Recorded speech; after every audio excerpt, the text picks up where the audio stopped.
یہاں فری پھوکٹ کے چل رہے ہوتے ہیں کھاتے، فری پھوکٹ کے کھاتے ہوں گے، اس میں یہی ہوگا۔ 7ویں صدی ہجری تک نا علماء کرام کا فتویٰ یہ تھا کہ اذان اور امامت پہ تنخواہ لینا جائز نہیں ہے۔ فقہ حنفی میں یہی فتویٰ چلتا رہا ہے۔ امام شافعی کے ہاں یہ اجازت تھی کہ آپ امامت کی تنخواہ بھی لے سکتے ہیں اور اذان کی، بولو نا یار، تنخواہ بھی لے سکتے ہیں۔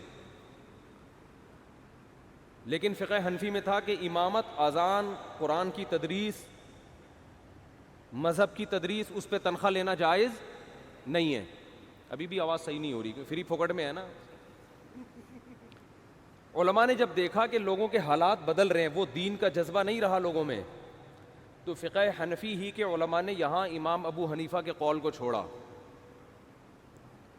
اور یہ فتویٰ دیا کہ اگر اب امام اور مؤذن کی تنخواہیں متعین نہ کی گئیں تو وہ جذبہ جو اسلاف میں، صحابہ میں تھا نا، کہ فری میں اپنے آپ کو وقف کر دینا امامت کے لیے، 8-10 مسجدوں میں تو ہوگا، اس کے علاوہ مسجدیں امامت سے خالی۔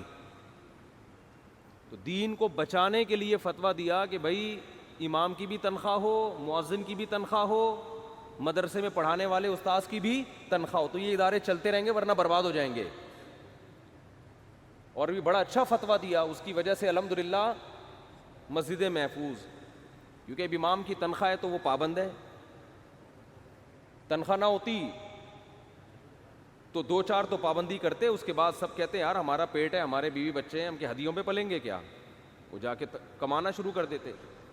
تو یہ میں کامیابی کا ایک اصول آپ کو بتا رہا ہوں، یہ سمجھیں، یہ کوئی صرف خبریں نہیں دے رہا آپ کو میں۔ ہمارے یہاں مسئلہ یہ ہے کہ ہم پیسے خرچ کرتے ہوئے جان نکلتی ہے ہماری، ہر کام میں نا فری پھوکٹ میں۔ وہ دیکھو آواز ہی نہیں آ رہی، ان کو آواز نہیں آ رہی ہے، اب صحیح ہو گئی۔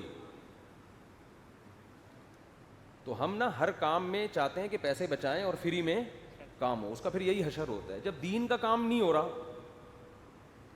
امامت، مؤذن، ائمہ حرمین کی بھی تنخواہیں ہیں، پوری دنیا میں اب امام کا وظیفہ ہوتا ہے، پھر آپ اس کو فورس کر سکتے ہیں، بھائی آپ وظیفہ لے رہے ہو، آپ ٹائم پہ نماز کیوں نہیں پڑھا رہے؟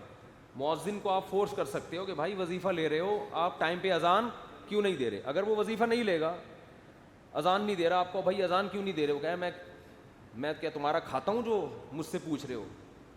غریبی میں چل رہی ہوگی، مؤذن کا جس دن موڈ ہوا ثواب کا اذان دے دے گا، موڈ نہیں ہوا تو کہے گا میں تو تمہارا باپ کا غلام تھوڑی ہوں۔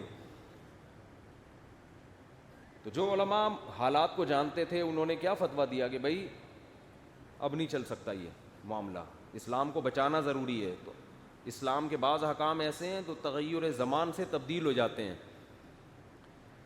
تو یہاں بھی ایک خوب اچھی طرح مسئلہ یاد رکھیں، میری شروع سے عادت رہی ہے، شروع سے، ہمیشہ سے، فری پھوکٹ میں کوئی کام کسی سے نہیں لینا۔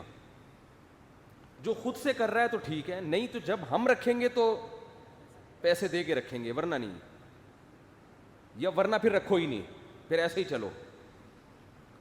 تو ہمارے جتنے ادارے ہیں، چاہے وہ مسجدیں ہوں، چاہے وہ مدرسے ہوں، چاہے وہ اسکول ہوں، یہ لوگ چاہتے ہیں کہ پیسہ نہ لگے، کام میں ایکوریسی پیدا ہو جائے۔